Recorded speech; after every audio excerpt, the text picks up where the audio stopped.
Saya tidak pernah menuntut kepada pemerintah. Kalau di Irian tuh gubernurnya selamanya orang Kristen, saya hargai, karena memang hak dan kewajiban umat Kristen untuk memilih pemimpin yang beragama Kristen. Itu bukan sara. Bapak-bapak pejabat agak direnungkan kata-kata saya. Saya tidak pernah menggugat orang Hindu yang gubernur Bali selamanya orang beragama Hindu. Mengapa saya menghargai? Memang hak dan kewajiban umat Hindu untuk memilih pemimpin yang seagama dengan mereka. Maka juga umat Islam punya hak dan kewajiban. Saya katakan di Jakarta, umat Islam punya hak dan kewajiban untuk memilih pemimpin yang mencintai Allah, dan pilihlah pemimpin yang dicintai Allah. Jangan memilih pemimpin yang dimurkai oleh Allah Subhanahu wa Ta'ala. Dan ini jangan dibawa kepada sara. Dibawa kepada sara akan jadi sara. Kalau jadi cara bisa caos negara ini, karena menyinggung perasaan umat. Betul atau tidak? Betul atau tidak? Itu saya bikin pernyataan. Hak umat Islam. Kalau seandainya ada calon gubernur orang Madura, Bu, kebetulan saya orang Madura, Bu. Belum tahu ya? Cuma kenal dia orang Madura yang dagang sate. Dia orang Madura yang dagang kiai, kagak kenal ibu. Kebetulan saya orang Madura. Seandainya Pak Mahfud MD, barangkali Bapak kenal kan ya? Saya tidak tahu. Seandainya Pak Mahfud MD dicalonkan presiden atau dicalonkan gubernur, saya selaku orang Madura pasti memilih Pak Mahfud MD. Bukan sara, itu natural, insting manusia. Orang Sunda pasti memilih orang Sunda, orang Jawa masih memilih orang Jawa kalau memang calonnya bagus, sama-sama bagus. Ini jangan dikatakan sara. Orang Melayu memilih orang Melayu jadi gubernur, jangan disalahkan. Itu sudah termasuk natural itu. Betul atau tidak kira-kira ya? Ini jaga, ini namanya toleransi. Saya katakan, hai umat di luar Islam, jangan kau jadikan sara dan jangan kau jadikan toleransi hanya untuk membunuh hak dan kewajiban umat Islam di Indonesia. Persilakan, hai umat di luar Islam, jangan kau pergunakan sara untuk membunuh hak dan kewajiban umat Islam. Jangan kau jadikan toleransi untuk membunuh hak dan kewajiban umat Islam. Umat Islam itu paling toleransi seluruh dunia. Kita tidak pernah mengganggu mereka, tapi jangan menyinggung hak dan kewajiban kita. Dan ini yang sekarang kadang-kadang saya, Masya Allah, apalagi sampai menyinggung Al-Quran. Siapa sih kiainya Ahok itu? Kok bisa nyebut surat Al-Ma'idah 51? Kira-kira siapa kiai? Saya orang Rio lagi, orang Jambi barangkali. Ya iya, Al-Quran, mereka yang jangan bawa-bawa Al-Quran, ya mereka yang bawa Quran. Bawa Quran menghina lagi. Siapa yang tidak sakit? Itu bukan soal DKI, bukan soal pilkada, penistaan terhadap Al-Quran. Betul? Kalau saudara rakyat kepada rakyat, kalau saudara mau ikut orang-orang yang menipu, kalau saudara sudah tertipu dengan orang-orang yang mempergunakan surat Al-Maidah 51, nah, kalau ada kata-kata dibohongi, Pak, kan bisa ada yang membohongi. Kalau saudara dibohongi, mau dibohongi oleh orang-orang yang mempergunakan surat Al-Maidah ayat 51, pertanyaannya siapa yang membohongi? Kalau yang membohongi kiai, berarti kau menghina ulama. Dianggap seluruh ulama se-Indonesia bohong. Kalau kau mengatakan mempergunakan Al-Quran surat Maidah untuk memilih rakyat, berarti Quran dipergunakan untuk berbohong. Apa Qurannya yang bohong? Apa kiainya yang bohong? Tersentuhlah perasaan umat Islam. Hampir seluruh Indonesia sekarang menyatakan, saya katakan, jangan anarkis. Cukup serahkan kepada polisi. Kami cuma minta kepada Bapak Kapolri, tolong Ahok itu diproses secara hukum yang berlaku di Indonesia. Tidak minta lebih dari itu. Tidak ada kaitannya dengan pilkada. Kaitannya dengan Al-Quran dan para ulama. Nah inilah kita supaya toleransi ini, mari kita saling hormat menghormati. Kalau orang Islam memilih pemimpin yang beragama Islam, kita hormati. Orang Kristen memilih umat orang Kristen yang menjadi pemimpin, kita hormati. Orang Hindu di Bali memilih orang Hindu menjadi gubernur, kita hormati. Itu adalah hak dan kewajiban setiap umat beragama. Jangan dibawa-bawa ke sara. Nah, di situ ya Rasulullah Shallallahu Alaihi Wasallam membangun satu negara dengan hukum Al-Quran dan sunnah Rasulullah, dan melindungi umat-umat yang beragama lain dalam menjalankan hak dan kewajiban mereka. Nabi tidak mengganggu. Oleh sebab itu mereka bisa rukun di kota Madinah walaupun masyarakatnya pluralistik, karena saling hormat menghormati antara hak dan kewajiban setiap umat beragama. Ini merupakan tahun Hijrah, merupakan satu contoh kepada umat manusia bagaimana Rasul memimpin umat yang pluralis. Subhanallah, ini satu hal yang bagus, saudara-saudara. Maka jaga kerukunan antar umat beragama, jaga kedamaian, jangan bertindak secara anarkis. Kita punya pemerintah, serahkan segala sesuatunya kepada pemerintah, tegakkan hukum sesuai dengan hukum yang berlaku di negara kita yang kita cintai ini. Nah, disinilah perubahannya setelah Rasulullah hijrah itu dapat membentuk satu pemerintahan, dan agama Islam ini agama yang sempurna, karena agama yang terakhir oleh Allah, Nabi yang terakhir, Al-Quran kitab yang terakhir, tidak ada Nabi setelah Nabi Muhammad, maka Islam merupakan syariat yang sempurna. Syariat Allah itu diturunkan oleh Allah sesuai dengan perkembangan dan kebutuhan manusianya. Semua para nabi yang 25 rasul itu seruannya sama. Semuanya seruannya tauhid. Nabi Adam mengajak umatnya beriman kepada Allah pencipta alam semesta, sujud kepada Allah, bukan sujud kepada Nabi Adam. Dan Nabi Adam bersama-sama dengan umatnya sujud kepada Allah. Datang Nabi Nuh, seruannya sama. Nabi Nuh mengajak umat manusia beriman kepada Allah, sujud kepada Allah, bukan sujud kepada Nabi Nuh. Dan Nabi Nuh bersama-sama dengan umatnya sujud kepada Allah.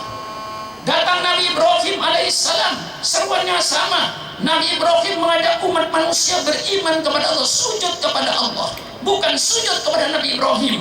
Dan Nabi Ibrahim bersama-sama umatnya sujud kepada Allah. Datang Nabi Musa, Nabi Musa seruannya sama, mengajak umat manusia sudah beriman kepada Allah pencipta alam semesta, sujud kepada Allah, bukan sujud kepada Nabi Musa. Dan Nabi Musa bersama-sama dengan umatnya sujud kepada Allah. Datang Nabi Isa, seruannya sama. Nabi Isa mengajak umat manusia untuk beriman kepada Allah Subhanahu wa Ta'ala, sujud kepada Allah, bukan sujud kepada Nabi Isa. Dan Nabi Isa bersama-sama dengan umatnya sujud kepada Allah. Datang junjungan kita Nabi besar Muhammad Sallallahu Alaihi Wasallam, seruannya sama seperti Nabi Isa, seperti Nabi Musa, seperti Nabi Ibrahim. Nabi umat mengajak umatnya beriman kepada Allah, sujud kepada Allah, bukan sujud kepada Nabi Muhammad. Dan Nabi umat bersama-sama dengan umatnya sujud kepada Allah sembahyang 5 waktu. Semua Nabi seruannya sama, Bu. Yang berbeda itu syariatnya, Bu. Mengapa berbeda? Allah turunkan syariat sesuai dengan kebutuhannya, Bu. Bapak-bapak, zaman Nabi Adam, Pak, tidak ada undang-undang nyolong. Mengapa zaman Nabi Adam tidak ada undang-undang nyolong? Karena pada zaman Nabi Adam tidak ada orang nyolong, Pak. Mengapa tidak ada orang nyolong? Tidak ada orang.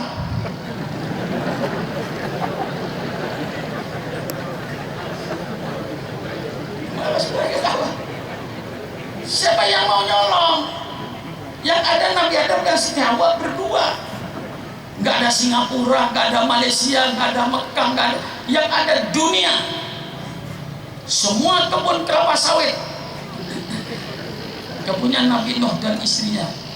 Semua kekayaan alam kepunyaan dia berdua. Yang ada cuma Nabi Adam Siti Hawa.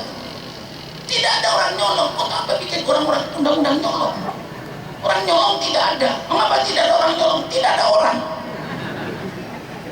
Bu, zaman Nabi Adam, Bu, tidak ada undang-undang perkawinan.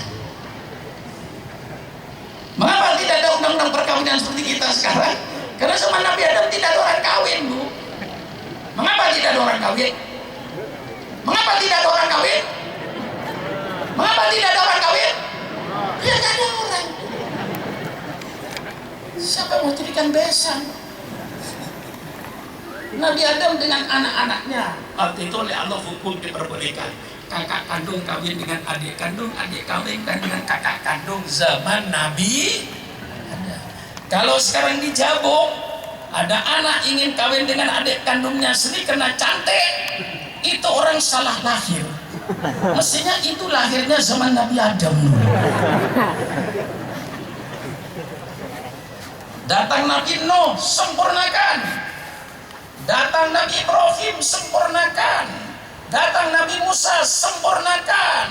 Datang Nabi Isa, sempurnakan. Dengan kitab Injilnya. Datang Nabi Muhammad Sallallahu Alaihi Wasallam sebagai penutup para nabi, diturunkan Al-Quran yang sempurna di dalamnya, menceritakan segala kehidupan manusia. Datanglah kaum sekuler yang ngajinya di Amerika. Datanglah orang sekuler yang ngajinya di Eropa. Datang ke Indonesia pidato bahwa agama itu hanya mengatur kehidupan manusia dengan Allah, ibadat. Adapun kehidupan manusia tidak diatur oleh agama, diatur oleh manusia sendiri. Itulah yang namanya faham sekuler yang memisahkan agama dengan kehidupan manusia sehari-hari. Bahwa kehidupan manusia sehari-hari tidak diatur oleh agama, diatur oleh manusia sendiri. Agama cuma apa? Agama cuma sholat, zikir, sholawat di masjid, tahlilan, bungkus berkat, selesai. Saya katakan, kalau ada profesor berkata bahwa agama Islam tidak mengatur kehidupan sehari-hari, itu profesor doktor yang tidak paham kepada ajaran Islam. Kalau ada kiai haji berfaham sekuler bahwa agama tidak mengatur kehidupan manusia sehari-hari, itu kiai haji tolol, garis miring goblok, garis miring bodoh.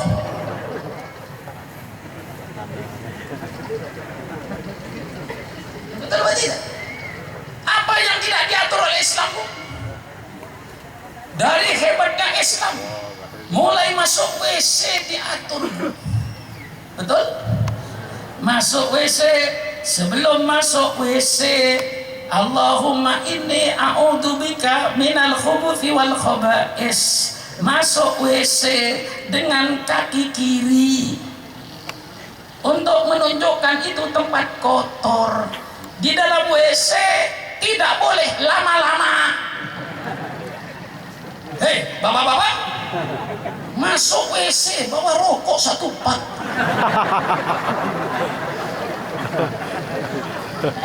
Di WC ngerokok, putus nyambung lagi.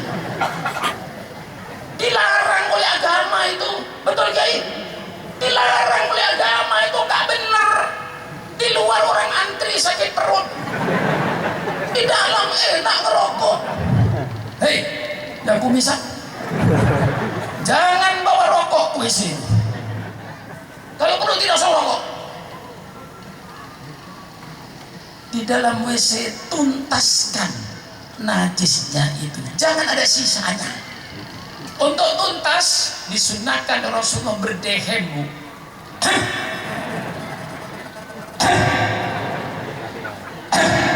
Supaya keluar, Bu.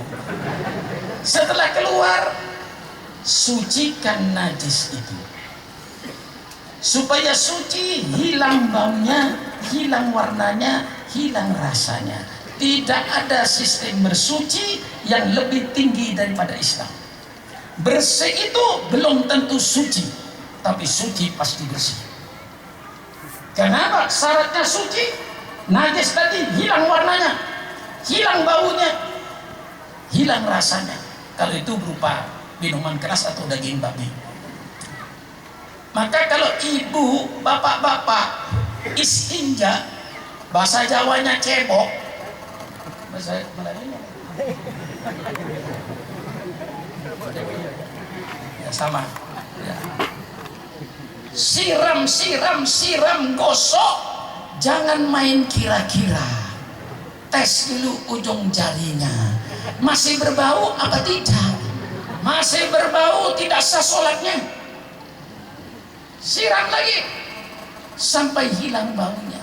Mana ada peraturan yang lebih mendetail daripada Fathul Qorib? Subhanallah. Islam mengatur. Makan diatur oleh Islam. Bu, ada kupingnya nggak? Wah, susah jadi kiai Jabung ini. Rupanya kalau nggak berteriak nggak diindahkan. Memang kiai sini teriak-teriak begitu kalau ngajar. Bu, panci ada kupingnya nggak, Bu?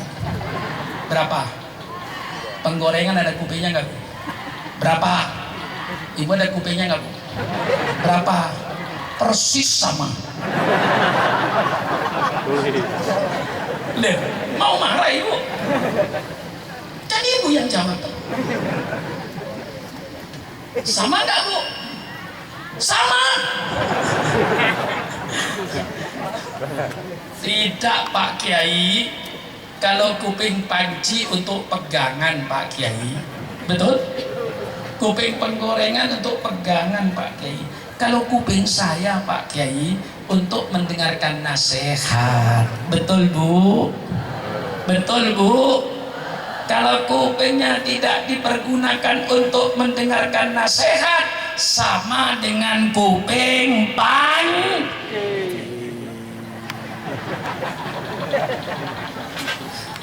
Kuping orang apa kuping panci? Kuping orang apa kuping panci? Kalau kuping orang saya teruskan, Bu. Kalau kuping panci berhenti saya. Lah untuk apa pidato di depan kuping panci? Kuping orang apa kuping panci? Kalau kuping orang saya teruskan untuk dengarkan nasihat. Makan, subhanallah, Bu, bapak-bapak, nanti kalau mau makan Pak Wakil Bupati ingat saya, Pak, ya. Enggak usah nganter ke rumah, ingat aja. Kata Pak Sukron, alhamdulillah masih mau makan. Begitu makanan di depannya ada Pak Wakil Bupati, alhamdulillah yang dimakan ada. Berapa banyaknya orang yang mau makan? Pengungsi-pengungsi yang dimakan tidak ada. Mau makan apa? Ada lagi makanan cukup, nasi ada, pisang ada, telur ada, susu ada. Tidak mau makan, persilakan Bapak keliling rumah sakit di Jambi. Keliling sekarang di rumah sakit Jambi. Makanan banyak, tidak mau makan. Ada yang mau makan, yang dimakan tidak ada. Alhamdulillah masih mau makan. Alhamdulillah yang dimakan, Masya Allah, bersyukurnya kepada Allah. Ambil yang paling dekat, Bu. Ini kadang-kadang makan bersama ramai-ramai, yang dekat tidak diambil. Ambil yang di depan orang yang jauh-jauh. Ini orang serakah ini. Haknya orang lain diambil, yang di depan diamankan untuk dibungkus bawa pulang. Ya, tidak kau makan dengan saya. Saya perhatikan tangannya itu mana yang diambil. Mana yang diambil itu. Nah, kunyah. Kata Imam Ghazali, kunyalah makanan itu paling tidak 27 kali. Sehingga hancur sehancur-hancurnya masuk di usus tidak ada beban. Sudah halus semua, insya Allah emahnya bagus. Ini diajarkan dalam kitabnya Imam Ghazali supaya hancur makanan sehingga vitaminnya banyak. Ini yang kurang beres itu ibu-ibu goreng tempe, tempenya keras, baru dipotong dua oleh giginya langsung ditelan. Besok pagi keluar subuh, lihat masih tempe utuh itu. Mana vitaminnya? Gigi ini gunanya untuk menghancurkan makanan, Bu. Geraham ini untuk menghancurkan makanan. Insya Allah tidak sakit emah, sehat. Apalagi Rasulullah memperingatkan, nahnu qaumun la na'kul hatta naju' wa idza akalna lam nashba. Kami kaum yang tidak makan kecuali merasa lapar, dan kalau lapar baru makan, tidak sampai kenyang.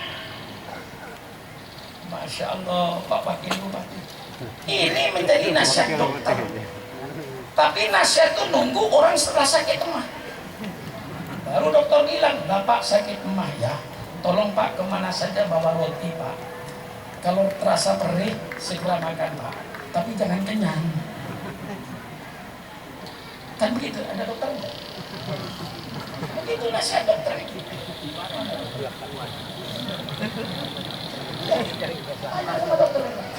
Kalau sakit emah suruh bawa roti.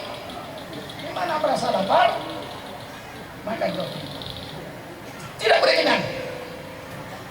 Orang rumah jangan kenyang-kenyang. Ini ajaran Rasulullah. Nahnu qaumun la na'kul hatta naju' wa idza akalna lam nashba. Kami kaum yang tidak makan kecuali merasa lapar, dan kalau makan tidak sampai kenyang, Bu. Sehat. Kelihatannya Subhanallah gimana? Hah? Tahu rahasianya? Tahu nggak rahasianya, Bu?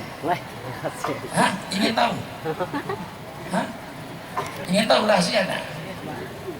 Kalau makan tidak sampai kenyang, Bu. Dan saya tidak ada istilah makan pagi, makan siang, makan malam, dadah. Saya hapuskan itu semua. Pokoknya saya kembali Rasulullah. Lapar, makan. Tidak lapar, biar waktu makan, tidak. Saya datang, istri saya datang jam 8 malam, makan Pak. Enggak, mengapa? Ya lapar. Tapi jam 1 malam saya lapar, bangun saya, ngambil piring saya pelan-pelan. Kasihan istri saya, dia payah tidur nyenyak. Saya ngambil piring pelan-pelan, saya ngambil nasi pelan-pelan, saya cari di mana ada kerupuk ikan seadanya, saya makan. Setelah itu tidur. Kadang-kadang istri saya mendengar, begitu dengar dia meloncat mau makan, ya sudah saya layani, nggak usah lah, kamu tidur aja lah. Nah, iya. Ya, kalau kita bisa mengerjakan, ngapa nyuruh orang, Bu? Betul apa tidak? Hei, bapak-bapak, istri bapak itu bukan pembantu rumah tangga, Pak. Itu ibunya anak bapak. Betul nggak? Siapa itu? Ibunya anaknya bapak. Sayang anak, hormati ibunya. Kalau bisa bekerja, tidak usah nolong, tidak usah nyuruh. Perempuan mengapa sih? Ini kadang-kadang kayak tuan Belanda saja. Mau mandi, sudah tahu mandi nggak siap. Di kamar mandi teriak-teriak, Bu, apa Pak? Sabun. Ngaji, sudah berhenti yang itu. Sudah dikasih istrinya sabun, masih teriak lagi, Bu, Ando, apa Pak? ando. Ando. Kasih ando. Kasih ando selesai. Teriak lagi, Bu, apa Pak? Sandal. Kasih sandal. Setelah dikasih sandal, dia sholat. Habis sholat teriak lagi, Bu, apa Pak? Kopi. Ini persis tuan Belanda. Ya kalau bisa mengerjakan istri, mengapa? Saya itu jarang nyuruh istri saya itu. Jamu saya bikin sendiri, teh saya bikin sendiri, kopi saya bikin sendiri. Mengapa rumah sendiri? Dapurnya saya tahu. Tempat kopi saya tahu, tempat gula saya tahu. Istri saya mulai pagi nyuci ini, masak sudah cukup sibuk, masih diperintah ngambil sabun lagi. Insya Allah Bu ya. Nanti kalau ada bapaknya teriak-teriak, Bu, apa Pak? Ando, ingat Pak Kiai.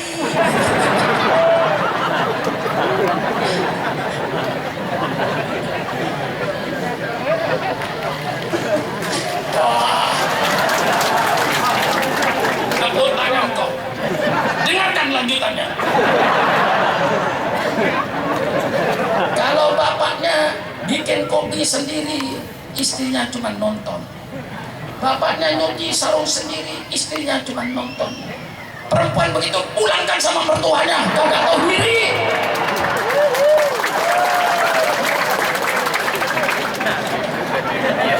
Itu perempuan gak tahu diri. Ya kalau tahu suaminya nyuci, apa salahnya Pak saya nyuci Pak? Gitu Bu. Bu, denger gak kupingnya? Agak hati-hati deh kalau dengan saya, jangan main tepuk-tepuk aja. Saya pidato itu harus seimbang Pak, betul apa tidak Pak? Pakai timbangan, jangan berat sini sama Bu. Nah kalau ibu suaminya kelihatan nyuci, Pak saudara saya yang nyuci Pak, itu Bu. Oh sudah nggak usah biar saya nyuci, nggak apa-apa. Itu yang paling baik rumah tangga itu rebutan. Ya kalau suaminya jadi mandor, suaminya bikin teh, istrinya cuma liatin aja. Suaminya nyuci diliatin, suaminya melipat baju diliatin jadi mandor. Bapak punya perempuan semacam ini, segera kembalikan sama mertuanya Pak. Adil kan Bu? Adil kan Bu? Nah ini Islam tuh mengatur segala-galanya. Makan diatur. Bismillahirrahmanirrahim. Sebelum makan Allahumma barik lana fi ma razaqtana wa qina adzabannar. Habis makan alhamdulillahilladzi at'amana wa saqana minal muslimin. Sampai tidur diatur. Subhanallah. Tidur diatur Islam. Paling tidak bismikallahumma hiya wa amut. Bangun tidur diatur oleh Islam. Bapak mau tidur dengan istrinya, mau naik ada bismillahnya Pak, cuma tidak keburu.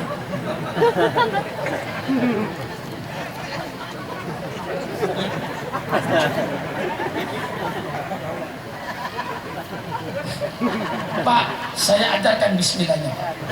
Kalau Bapak mau naik, sebelum naik bismillahi Allahumma jannibis syaiton anni wa jannibni anhu warzuqni dzurriatan thayyibah. Dengan namamu. Jadi maka saya kan tidak keburu itu. Diajar ngajarin. Bismillahi dengan nama Allah. Allahumma jannibis syaiton anni, ya Allah jauhkan setan dari saya. Wajannibni an wajannibni syaiton anni, dan jauhkanlah setan dari saya ya Allah. Jauhkanlah saya dari setan, jauhkan setan dari saya ya Allah. Wahabli dzurriatan thayyibah, berikanlah ya Allah saya keturunan yang soleh. Baru naik nangkring kayak kambing.